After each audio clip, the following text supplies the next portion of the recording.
This presentation I'm going to give to you is in the Old Testament this afternoon. Suatu presentasi yang sudah diberikan tadi sebelumnya. This exact PowerPoint, I call it Tawi Tawi 1. Presentasi ini saya sebut Tawi Tawi 1. In the archipelago coming down from the Philippines, there's an area of islands called Tawi Tawi. Di Filipina ada suatu daerah namanya Tawi Tawi. I was asked to go out there and do a presentation to a group of 100 Muslims. Saya diminta untuk membuat satu presentasi kepada suatu grup 100 orang Muslim. And the beauty about the message that Seventh-day Adventists have from the Bible is this. Dan suatu keindahan di dalam pesan kepada gereja Masih Advent hari ke-7 adalah the same message that you and I hear will work with a Muslim if you know how to present it. Pesan yang sama diberikan pada kita bisa pakai untuk presentasikan kepada orang-orang Islam kalau kita tahu caranya bagaimana. When I arrived at Tawi Tawi on the airplane, I had 2 full battle-ready Philippine Marines meet me. Di saat sebelum saya sampai ke Tawi Tawi, saya pernah mengalami sebagai seorang marinir 2 kali ke Filipina. They never left my side. Mereka tidak pernah meninggalkan saya. When I went into the room at night, they would go first and check everything. Di saat saya datang ke sana, mereka menolak semuanya. And I personally felt very comfortable and safe. Saya pribadi merasa sangat aman. Because giving this message, I've never been threatened by a Muslim. Karena dengan pesan ini saya tidak pernah diancam oleh orang Islam. I've never had a bit of fear. Saya tidak pernah merasa takut. Because when we present the message of the Bible about the children of the East, Muslims resonate, they just are thrilled. Bila mana saya membawakan suatu kebenaran Alkitab mengenai orang dari Timur ini, orang-orang Islam senang. Let us start. Mari kita mulai. I show Muslims that we as Seventh-day Adventists are the only Protestant denomination that has their side of the family in it. Kami sebagai umat, saya katakan pada orang-orang Islam bahwa gereja Masih hari ke-7 adalah orang Protestan satu-satunya yang yang menjadi kawan mereka. You got water? Sorry, I have some. You got water? Okay. I show these old papers to let those Muslims know this isn't something that I created. Saya tunjukkan ini kepada orang-orang Islam bahwa ini bukan sesuatu yang saya temukan. I tell them these documents are over 150 years old. Dokumen ini berusia lebih dari 150 tahun. And I show them the pictures of Daniel and Revelation. Saya tunjukkan gambar mengenai Daniel dan Wahyu. And I have some of these available. Dan saya memiliki beberapa ini dengan saya. This bottom line, this blue line right here is what I call the Muslim timeline. Garis yang biru ini saya sebut dengan garis Muslim. After much study and prayer and help from others, I came up with this timeline and published it. Dengan pelajaran yang begitu banyak, saya dapatkan hal ini, saya buat dan saya bagikan. About 6 months later, I had a lady send me documentation from the 1888 Bible readings for the home that has the very same line in it. Kemudian 6 bulan berikutnya, seorang membawakan satu gambar dari tahun 1888 yang berisi kurang lebih sama dengan ini. That line has the birth of Muhammad. Garis itu berisi tentang kelahiran Muhammad. It has when he died, and it has when he moved from Mecca to Medina.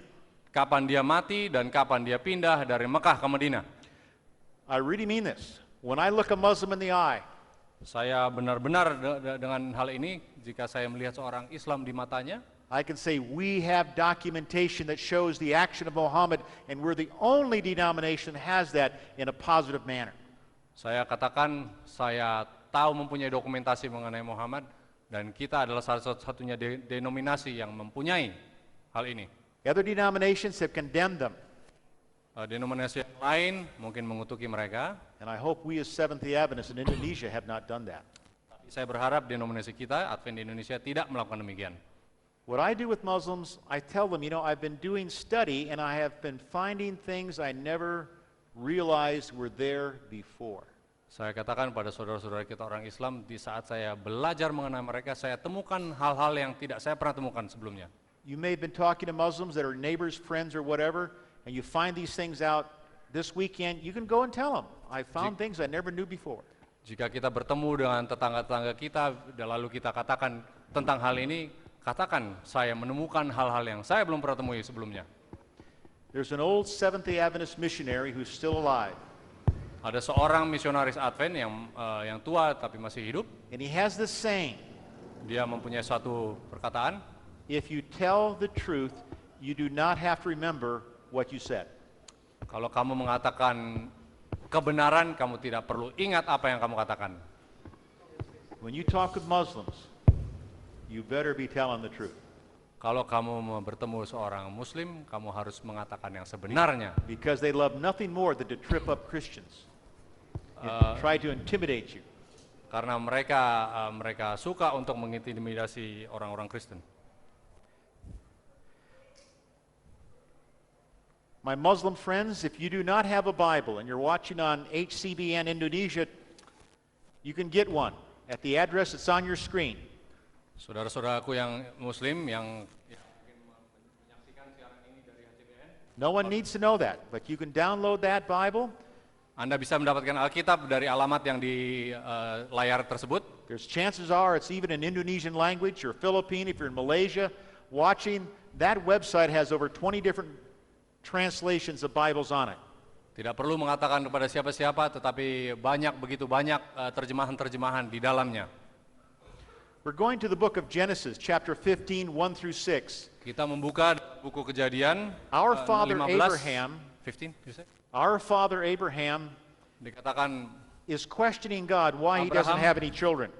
Abraham bertanya kepada Tuhan mengapa dia belum punya anak. Here in verse 18 he says, in the same day the Lord made a covenant with Abraham, saying, unto thy seed have I given the land from the river of Egypt unto the great river Euphrates. Was it 15? Genesis 15, verse 18. 18. Ayat 18. Pada hari itu Tuhan mengadakan perjanjian dan Abraham serta berfirman, kepada keturunanmu lah kuberikan negeri ini, mulai dari sungai Mesir sampai ke sungai yang besar itu, sungai Efrat. On the screen is a map. This was the original gift, the original promise that God gave to Abram between those yellow arrows. Ini adalah suatu peta di mana Tuhan memberikan janji itu kepada Abraham. Quite a bit of property to be given. What do you mean, what? Sorry. Quite a bit of property to be given at this time. It also included all of the oil that we have come to love and everything since World War II. Suatu tanah yang begitu hebat yang diberikan, yang termasuk di dalamnya ada minyak dan segala sesuatu yang ditemukan sejak Perang Dunia Kedua. As we close out Genesis chapter 15, apabila kita menutup Abram was also told about the Kejadian people 15, that he was going to have to displace when he got to this land. Tuhan juga mengatakan Abraham harus pindah dia sampai ke tempat itu. God told him in Genesis 15 that the child, the promise, is going to come from his own bosom. Tuhan berjanji kepadanya bahwa seorang anak akan lahir dari pangkuan sendiri. He couldn't take his servant's child that Eliezer had. That's not what God wanted. Dia bisa saja mengambil anak dari hambanya yang dimiliki Eleazar, tetapi bukan itu keinginan Tuhan. The whole Genesis chapter 16 is about Sarah and Abraham. And we look at the screen here, it says, now Sarai, Abram's wife, bare him no children. Genesis 16:1. Seluruh Kejadian 16 ini bercerita tentang Sarah. And they had a handmaid, an Egyptian, whose name was Hagar. Mengenai Hagar, yaitu orang Mesir. What verse is this? Verse 2. Ayat kedua. And Sarah said unto Abram, behold, now the Lord hath restrained me from bearing. I pray thee, go in unto my maid, that it may be that I may obtain children by her. And Abram listened to the voice of Sarai. Berkatalah Sarai kepada Abraham, engkau tahu Tuhan tidak memberi aku anak, melahirkan anak. Karena itu baiklah hampiri hambaku itu, mungkin oleh dialah aku dapat memperoleh seorang anak. Dan Abraham mendengarkan perkataan Sarai. Between verses 1 and 2, there is no place that Abram or Sarah ever prayed to God about what they were going to do. Antara ayat 1 dan 2 tidak ada dikatakan bahwa Abraham dan Sarah berdoa atas apa yang akan mereka buat. In verse 3 it says, and Sarah, Abram's wife, took Hagar, her maid, the Egyptian. Ayat 3 katakan, jadi Sarah istri Abram itu mengambil Hagar hambanya orang Mesir itu. After Abram had dwelt 10 years in the land of Canaan and gave her to her husband Abram to be his wife. Yakni ketika Abram telah 10 tahun tinggal di tanah Kanaan lalu memberikannya kepada Abram suaminya untuk menjadi istrinya. My Bible believing friends, Saudara-saudaraku yang membaca Alkitab, Abram had wife number 2. Abram mempunyai istri nomor 2. The Bible says it. Alkitab katakan. So don't condemn Muslims for taking more than one wife, because also patriarchs in the Bible did the very same thing. Jadi jangan kutuki orang-orang yang mempunyai istri lebih dari satu, karena bapak-bapak pendahulu di kejadian di perjanjian lama juga melakukan hal yang sama. I'm not agreeing with that. But Saya tidak setuju dengan hal itu. the perfect family was an Adam and Eve person. Keluarga yang sempurna adalah seperti Adam dan Hawa pada Not one awalnya. Adam and 3 or 4 Eves. Bukan ada satu Adam, ada Hawa yang lebih dari satu. The important thing, you've got to look at the history without adding any feelings into it and just see what was written. Tetapi sangat penting untuk melihat suatu sejarah dan tidak membubuhkan apapun ke dalamnya. Verse 4. Ayat keempat. And Abram went in unto Hagar, she conceived, and when she saw that she had conceived, her mistress was despised in her eyes. Abram menghampiri Hagar lalu mengandunglah perempuan itu. Ketika Hagar tahu bahwa dia mengandung, dia memandang rendah akan nyonyanya itu. Verse 5. Ayat 5. And Sarah said unto Abram, my wrong be upon thee, I have given my maid into thy bosom. When she saw that she had conceived, I was despised in her eyes. The Lord judge between me and thee. Lalu berkata Sarah kepada Abram, penghinaan yang kuderita ini adalah tanggung jawabmu. Akulah yang memberikan hambaku ke pangkuanmu, tetapi baru saja ia tahu bahwa ia mengandung, ia memandang rendah akan aku. Tuhan kiranya yang menjadi hakim antara aku dan kau. Abram and Sarai had a church business meeting, and the decision was to impregnate Hagar. Seakan Abraham dan Sarah mempunyai satu pertemuan dan memutuskan untuk menghamili Hagar.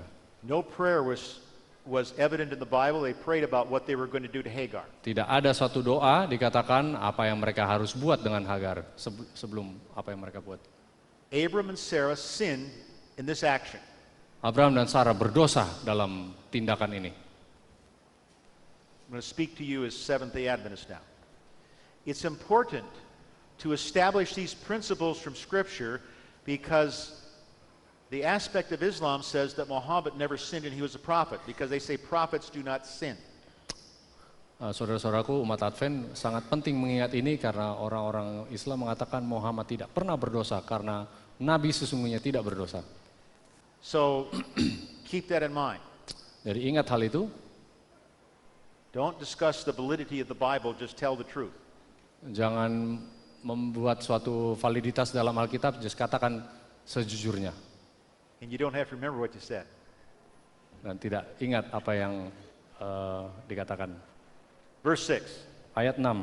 But Abram said unto Sarah, behold, thy maid is in thy hand, do to her as it pleases thee. And when Sarah dealt hardly with her, she fled from her face. Kata Abram kepada Sarai, hambamu itu di bawah kekuasaanmu. Perbuatlah kepadanya apa yang kau pandang baik. Lalu Sarah menindas Hagar sehingga dia lari meninggalkannya. My Muslim friends, Kawan-kawan saya, what we umat see in this Islam, story is that Sarah decided to use Hagar to carry this child, and when it happened, then she was mad and made life so miserable, she made her leave. Sarah menggunakan Hagar untuk mengandung seorang anak baginya, tetapi di saat dia mau melahirkan seorang anak, dia menekan Hagar itu sampai Hagar itu pergi. I'm getting my Muslim friends to realize Saya that we are telling both sides of the story. mengajak saudara-saudara Islam untuk melihat cerita dari dua belah pihak. Whereas what happened to Hagar was wrong. Apa yang terjadi pada Hagar adalah salah. And then we saw the people who perpetrated it turned on her and forced her to leave.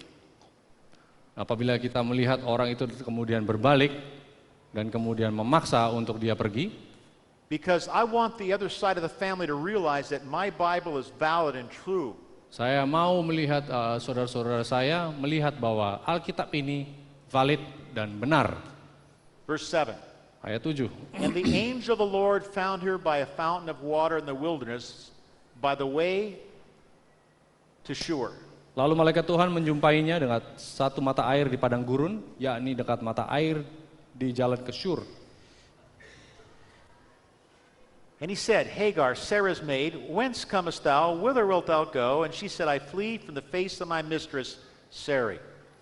Katanya, Hagar, hamba Sarai, dari manakah datangmu dan kemanakah pergimu? Jawabnya, aku lari meninggalkan Sarai nyonyaku. And the angel of the Lord said unto her, return to thy mistress and submit thyself under her hands. Lalu kata malaikat Tuhan itu kepadanya, kembalilah kepada nyonyamu, biarkanlah engkau ditindas di bawah kekuasaannya. Muslims will tell you that the name Islam and Muslims means submit to Allah. Orang-orang Islam akan dengan mudah mengatakan bahwa kita harus tunduk kepada My Allah. Muslim friends who are watching on HCBN, I want to show you before Islam was ever come along by Muhammad, centuries before, your spiritual mother was told by God himself to return and submit to the woman. Saudara-saudaraku yang muslim yang mungkin melihat acara ini melalui HCBN, ini dikatakan bahwa ibumu yang berabad-abad sebelum agama itu lahir diperintahkan oleh Tuhan sendiri di dalam Alkitab itu untuk tunduk kepada nyonyanya. You go back to a Hebrew lexicon and the terminology, the angel of the Lord, which is used 4 times in this chapter, is actually the same verbiage used with Moses in the burning bush, which we know as God. Kata ini malaikat Tuhan itu dipakai 4 kali dan sepertinya sama dengan malaikat yang datang kepada Musa di semak yang terbakar itu. My Muslim friends, Saudaraku umat muslim, the God of heaven came and spoke to your spiritual mother. Tuhan datang kepada ibu rohanimu.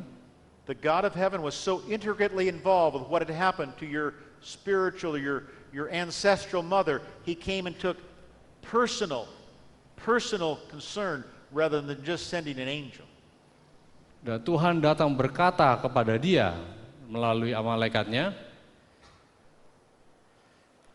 And the angel of the Lord said unto her, verse 10, and I will multiply thy seed exceedingly, that it shall not be numbered for multitude.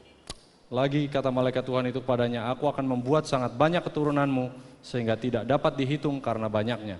Over in chapter 15, God made the promise to Abram that the seed was going to come from himself. Di pasal 15, Abraham dijanjikan oleh Tuhan bahwa benih itu akan keluar dari dirinya sendiri. Abraham's seed made Hagar pregnant, so the child was going to be heir of the promises that God had given to Abram and Sarah. Tapi benih Abraham itu membuat Hagar hamil untuk menggenapi janji tersebut kepada Sarah. And so, the promises of a great nation, like the stars of the sky, went to the other side of the family. Jadi suatu janji untuk menjadi suatu bangsa yang besar seperti bintang di langit pindah ke umat yang lain. Verse 11. Ayat 11. And the angel of the Lord said unto her, behold, thou art with child, shall bear a son, and shall call his name Ishmael, because the Lord hath heard thy affliction. Selanjutnya kata malaikat Tuhan itu kepadanya, ayat 11, engkau mengandung dan melahirkan seorang anak laki-laki dan menamainya Ismail, sebab Tuhan telah mendengar tentang penindasan atasmu itu. My Muslim friends, Saudaraku umat muslim, it was my side of the family adalah who made life so miserable.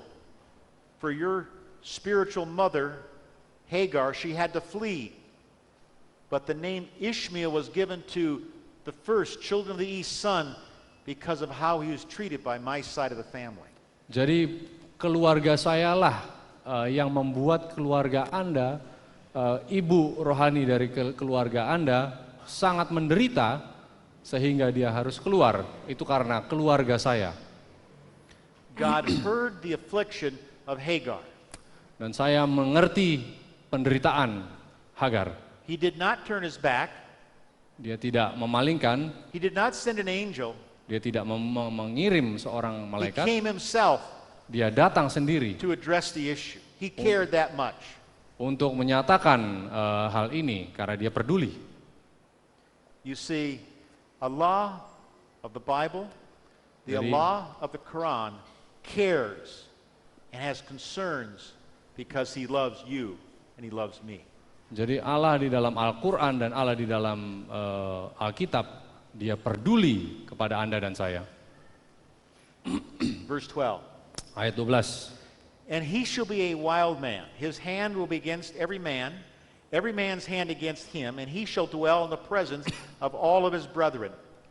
Ayat 12, seorang laki-laki yang lakunya seperti keledai liar, demikianlah nanti anak itu tangannya akan melawan tiap-tiap orang dan tiap-tiap orang akan melawan dia. Dan di tempat kediamannya ia akan menentang semua saudaranya. The Bible says Alkitab katakan that your side of the family, bahwa keluargamu, aspects of it are going to be wild. Keluargamu akan menjadi suatu umat yang liar, This is radical keledai goings liar. on. Ini adalah suatu gambaran yang radikal sekali. But also the name Ishmael means Allah hears and God listens. Tetapi juga berarti bahwa Tuhan mendengarkan. You may be thinking right now on television, you're awful to say that because that they're going to be wild. Ya, mungkin Anda melihat dari televisi bahwa mungkin agak sesuatu pernyataan yang bagaimana ya?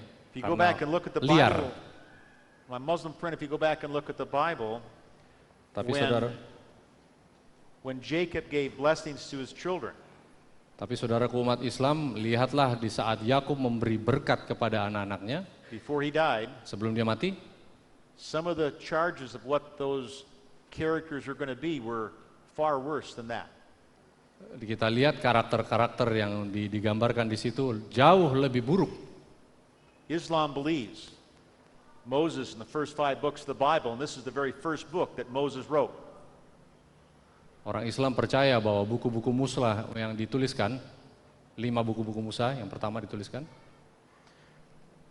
When God named Ishmael, my Muslim friends, that was the first son or first child he ever named in the Bible. Di saat Tuhan menamakan Ismail, disitulah Tuhan menamakan pertama kalinya di Alkitab. The next one was Isaac. Yang kedua adalah Ishak. The next major one was John the Baptist that Surah Maryam 16 verse 1 through 15 talks about.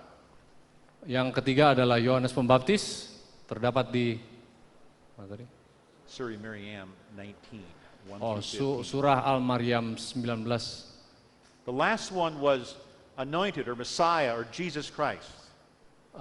Adanya akan datangnya seorang Mesias, yaitu Yesus Kristus. Those 4 names are a pretty good group of people to be included with. Itulah ada 4 nama yang penting kita harus perhatikan. And I want you to realize as a Muslim, Dan saya ingin Anda perhatikan sebagai orang Islam, your heritage dan keturunanmu is not forgotten. tidak dilupakan. God himself is involved. Tuhan sendiri terlibat. Then, Lalu, as well as today, begitu juga hari ini. Genesis chapter 17 verses 1 through 8. Kejadian pasal 17 ayat 1 sampai 8. We start with Genesis 17 verse 5. Kita mulai dengan ayat 5. This is 13 years after Ishmael has been born. Ini 13 tahun sesudah Ismail lahir. God has now appeared to Abram and starting to make him promises of another son. Tuhan muncul lagi kepada Abraham dan membuat satu perjanjian lagi untuk seorang anak yang lain. It says here, neither shall thy name be any more called Abram, but thy name shall be called Abraham, for a father of many nations have I made thee. Karena itu namamu bukan lagi Abram, melainkan Abraham, karena engkau telah kutetapkan menjadi bapa sejumlah besar bangsa.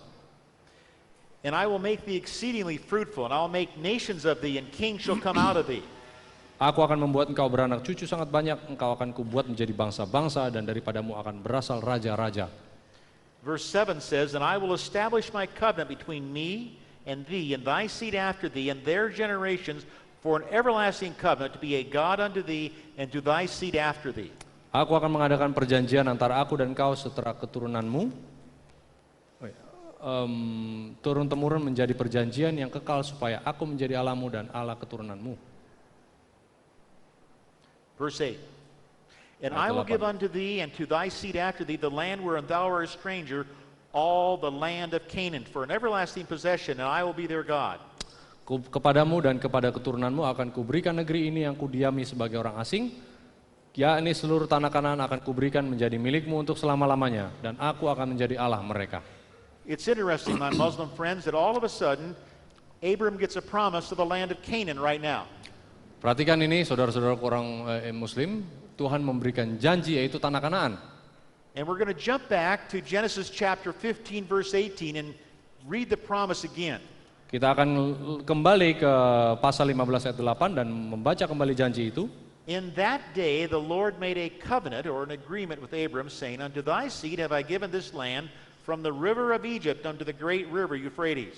Pada hari itu Tuhan mengadakan perjanjian dengan Abraham serta berfirman, kepada keturunanmu lah kuberikan negeri ini, mulai dari sungai Mesir sampai ke sungai yang besar itu, yaitu sungai Efrat. Everything within the yellow arrows was what was promised to Abram in chapter 15. Semua yang ditandai dengan panah kuning itu adalah tanah yang dijanjikan pada Abraham. When we move to chapter 17, all Abram gets now is what's in the red arrows. Lalu di ayat 17 juga kemudian lihat panah yang merah itu. Who got the rest of the land? Siapa yang memiliki sisa dari tanah itu? The other side of the family got the rest of the land. Jadi keluarga yang satu lagi mendapatkan sisa dari tanah itu. Because Abram and Sarah had sinned against God, not waiting for the promise. Karena Abraham dan Sarah berdosa terhadap Tuhan, tidak percaya dengan janji itu. Originally the promise of the whole Middle East and all the oil was going to the Jewish side of the family. Karena itu, can you say that again, Stephen? Can you say that again? Repeat that again. The promise of all the land and oil went to the Jewish side of the family. Jadi tanah yang dijanjikan itu yang berisi dengan begitu banyak minyak pergi ke umat Yahudi. But when God took that away, He gave all of the oil that wouldn't be noticed for centuries later to the other side of the family. Lalu tetapi Tuhan memberikan warisan itu ya, minyak yang begitu limpah yang tidak diketahui sampai berabad-abad sesudahnya kepada keluarga yang sebelah. All of the major oil finds in the world since World War II just happened to be normally in the Muslim world. Karena itu kita lihat sesudah Perang Dunia Kedua, tempat-tempat di mana begitu banyak minyak dengan limpah biasanya dikuasai oleh Islam. That's not a mistake. God put it that way. And we're going to talk about that when I talk about Isaiah 60. Dan itu bukan satu kebetulan Tuhan membuatnya sedemikian rupa. Nanti kita akan membahasnya lebih dalam lagi apabila kita melihat Yesaya 16. In Isaiah 60.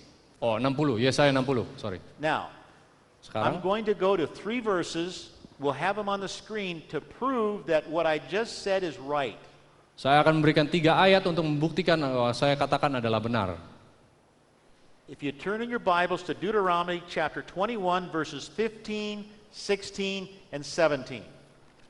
Bila kita membuka buku Ulangan 16 atau 21. Pasal 21 ayat 15. This narrative is written about a man that has 2 wives. Ayat 15 menggambarkan seorang yang mempunyai 2 orang istri. When Moses wrote this, Abram, Sarah, and Hagar were dead.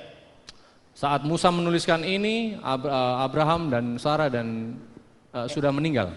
And this was the law the Israelites were to live by. Ini adalah hukum yang dituruti oleh orang-orang Israel. And it says, if a man have 2 wives, one beloved and another unloved, and they have both borne him children, both the beloved and the unloved, and of the firstborn son be hers that was unloved. Apabila seorang punya 2 orang istri dan yang seorang dicintai, yang lain tidak dicintainya, dan mereka melahirkan anak laki-laki baginya, baik istri yang dicintai maupun istri yang tidak dicintai, dan anak sulung adalah anak dari istri yang tidak dicintai. Verse 16. Ayat 16. Then it shall be when he maketh his sons to inherit that which he hath, that he may not make the son of the firstborn before the son of the unloved, which is indeed the firstborn. Maka pada waktu itu dia membagi warisan harta kepunyaan pada anak-anaknya. Tidaklah boleh dia memberikan bagian anak sulung kepada anak dari istri yang tidak dicintai, merugikan anak dari istri yang tidak Tidaklah boleh dia membagikan bagian anak sulung kepada anak dari istri yang dicintai, merugikan anak dari istri yang tidak dicintai, yang adalah anak sulung itu. Ishmael was from the unloved wife. Ismail adalah lahir dari seorang istri yang tidak dicintai. He was the firstborn. Ialah anak sulung. Isaac was from the loved wife and he was secondborn. Ishak adalah anak yang dikasih dari istri yang dikasihi, lahir kedua. Verse 17. Ayat 17. But he shall acknowledge the son of the unloved, which would be an Ishmael, the firstborn, by giving him a double portion of all that he hath, for he is the beginning of his strength, the right of the firstborn is his. Tetapi dia harus mengakui anak yang sulung, anak dari istri yang tidak dicintai, dengan memberikan kepadanya 2 bagian dari segala kepunyaannya, sebab dialah kegagahannya yang pertama-tama, dialah yang punya hak sulungan. Let's look at the map again. Mari kita lihat peta lagi. The yellow area was all of Abram's offspring until he sinned. Panah kuning adalah tanah perjanjian Abraham sampai dia berdosa. Once he sinned, God gave him Canaan without the oil. Sesudah dia berdosa, Tuhan berikan Kanaan tetapi tidak memiliki minyak. Deuteronomy is factual. If the children of the East got a double portion of real estate, could it be maybe God also gives them a double portion of mercy? Buku ulangan ini sangatlah tepat. Tidakkah Tuhan memberikan suatu hak yang 2 kali lipat? Because down Isaac's side, all the prophets and all the connections with God were involved in the children of Israel. Tapi di saat Ismail or Ishak? All the connections of God, the prophets, Okay. all those came down through Isaac's side. Semua umat-umat dan nabi-nabi yang lahir mempunyai hubungan dengan garis keturunan Ishak. Genesis chapter 17, verse 15 through 22. Kejadian And this is what it says starting in 17. verse 15. 17, Genesis 17, 15. 17, 15. And God said unto Abram, As for Sarai thy wife, thou shalt not call her name Sarai, but Sarah shall be. Ayat 15, 17 ayat 15. Selanjutnya Allah berfirman kepada Abraham tentang istrimu Sarai, janganlah engkau sebut dia Sarai lagi, tetapi Sarah itulah namanya. Verse 16, I will bless her and give thee a son also of her. Yes, I will bless her, and she shall be a mother of nations. Kings of people shall be of her. Aku akan memberkatinya dan daripadanya aku akan memberikan padamu seorang anak laki-laki, bahkan aku akan memberkatinya sehingga dia menjadi ibu bangsa-bangsa, raja-raja bangsa-bangsa dan akan lahir daripadanya. Verse 17, Then Abram fell on his face and laughed and said in his heart, Shall a child be born unto him that's 100 years old? Shall Sarah that's 90-year-old bear? Lalu tertunduklah Abraham dan tertawa serta berkata dalam hatinya, mungkinkah bagi seorang yang berumur 100 tahun dilahirkan seorang anak, dan mungkinkah Sarah yang telah berumur 90 tahun itu melahirkan seorang anak? In the next verse here in verse 18, Abraham says, Oh God, that Ishmael might live before you. Ayat 18, dan Abraham berkata pada Allah, sekiranya Ismail diperkenankan hidup di hadapanmu. My Muslim friend, saudaraku orang Islam, the Bible is clear, Father Abraham loved Ishmael. Sangat jelas dikatakan Alkitab bahwa Abraham mengasihi Ismail. He pleaded with God on behalf of Ishmael. Dia memohon pada Tuhan waktu dia mendapatkan Ismail. For 13 years, Ishmael was the son of promise as far as Father Abraham was concerned. Selama 13 tahun, Ismail lah anak yang dijanjikan Tuhan itu menurut Abraham. Do I have anybody here that's 13 years old? Adakah di ruangan ini umur 13 tahun? Don't all come rushing forward at once. If I had a 13-year-old, would you like to come up here? Ada yang 13 tahun mungkin If you're mau datang 13 ke years sini? old, come on up. I'm not going to Ayo humiliate datang ke you. sini. I promise I won't embarrass you. Saya tidak akan membuat malu, tenang. If you're Maju. both 13, come on up. Kalau dua-dua umur 13, mari Good. maju. You know, these girls, they're taking a real chance, and we're not going to embarrass them. I want you to remember what 13-year-old looked like. Girls, come right on up. Saya ingin memperlihatkan Come right on up. bagaimana anak umur 13 Right up here. tahun itu. Mari naik ke sini. Right up here. Naik ke sini. Look out of the congregation. Lihat kepada jemaat. And what's your name? Cecilia? And your name? Stephanie. Thank you, girls, for coming. Daphne. For 13 years, Ishmael, the same age as these young girls, was told that he was a son of promise. Selama 13 tahun Ismail sudah sebesar ini, dia dikatakan dialah anak yang dijanjikan itu. Abraham told his son, or 13-year-old like these two girls are, of all the promises and all the things of the flood and everything else, they knew. Abraham mengatakan kepada anak yang umur 13 tahun ini segala janji-janji itu bahkan mengenai air bah dan sebagainya kepada anaknya sudah besar ini. And as far as Abraham was concerned, his 13-year-old child was all he had. Dan bahkan menurut Abraham, anak umur 13 tahun inilah yang dia miliki. He loved him. Tidak ada lagi. Dan dia mengasihinya. And all of a sudden God appears and said, lalu Tuhan muncul datang kembali mengatakan, bukan. things are going to change. There's going to be another child coming. Akan ada seorang anak lagi. And all Hal-hal of a akan berubah. sudden, symbolically, there was a push away here. Kemudian secara tidak langsung ada suatu penolakan. Thank you, girls, for coming. Terima kasih. How would you have felt if you were Ishmael? Bagaimana perasaan Anda kalau Anda Ismail? How would you felt? You would have felt hurt. But Pasti Anda akan sakit in merasakannya. Genesis chapter 25, Dalam Kejadian 25, in the middle of the chapter when Abraham died, his sons came together to bury him. ada suatu cerita di saat Abraham meninggal, dua-dua anaknya datang untuk menguburkan dia. If you read Patriarchs and Prophets, Apabila kita membaca buku para nabi dan bapa, it said that Ishmael turned to the God of his mother after he left. Ismail kembali kepada Tuhan dari ibunya. But Allahnya orang Islam. when Ishmael was old, Patriarchs and Prophets says he returned to the God of his father.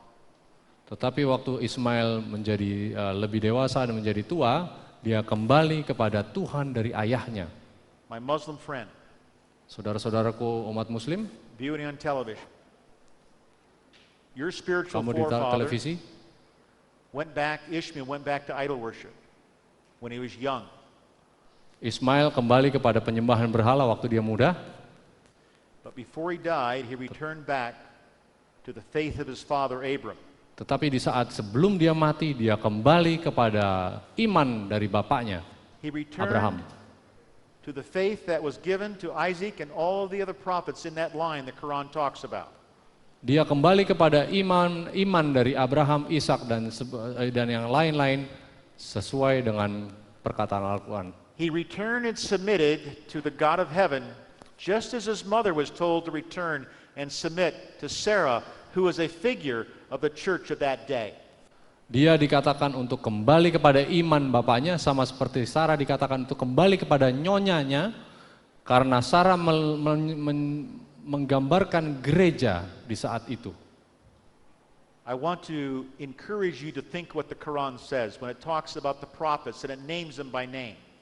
Saya mengajak Anda untuk kembali menggali Al-Quran yang menyebutkan nama-nama ini.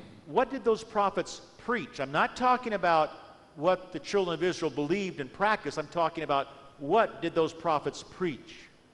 Apakah yang dikatakan oleh nabi-nabi itu dahulu? Bukan apa yang dilakukan oleh Israel, apa yang dikatakan mereka?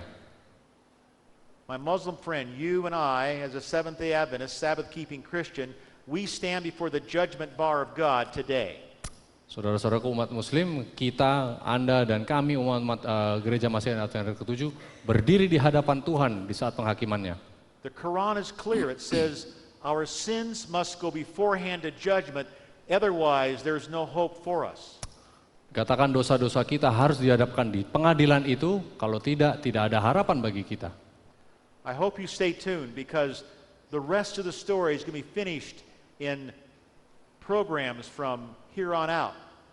Saya mengharapkan Anda tetap stay tune mengikuti program ini karena sisa dari cerita ini akan diceritakan di dalam program-program berikutnya. There may be so-called Christians that will condemn you for your belief system. Mungkin ada orang-orang Kristen lain yang mengutuk Anda karena kepercayaan Anda. But I want to encourage you because I know my heart has been touched by the things I've read from the Quran. Tapi hati saya tersentuh karena hal-hal yang saya baca di dalam Al-Quran. My heart's been touched when I look at the Bible that tells the rest of the story about your side of the family. Saya juga tersentuh karena Alkitab saya menggambarkan bagaimana akhir dari cerita mengenai keluarga Anda. Wherever you are right now, whether you're in your home, Dimanapun Anda berada, apabila Anda di rumah, whether you're up in the mountains, apa Anda di atas gunung, I'd ask you to kneel right now with me as we seek the God of heaven because the Son of Mary is returning soon.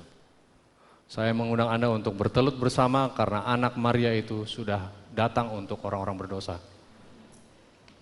Oh God, we come before you to thank you for the promises you've given us in your book, in the Torah. Bapa di surga, kami datang kepadamu mengucap syukur atas janji-janji Tuhan yang Tuhan sampaikan di buku-buku We ask Taurat. for your direction, for your guidance in our life. Terima kasih Tuhan karena petunjuk dan arahan yang Tuhan sudah berikan dalam kehidupan kami. We ask for your angels and your Holy Spirit that you gave in Miriam's 19 to each one of us here in this room as well as each one of us viewing today. Kami bersyukur atas janjimu di dalam surah Al-Maryam 19 kepada masing-masing kami di sini dan juga para pemirsa. We ask for the blessings you pour out upon your people. Kami memohon untuk berkat Tuhan diberikan pada kami dan umat-umat Tuhan. We ask that they can be washed into our soul to change our souls. Kami memohon agar jiwa-jiwa dapat dipulihkan kembali. We ask these things through the Son of Mary's name. Kami Amen. minta ini dalam atas nama Putra Maryam. Amin. Amen.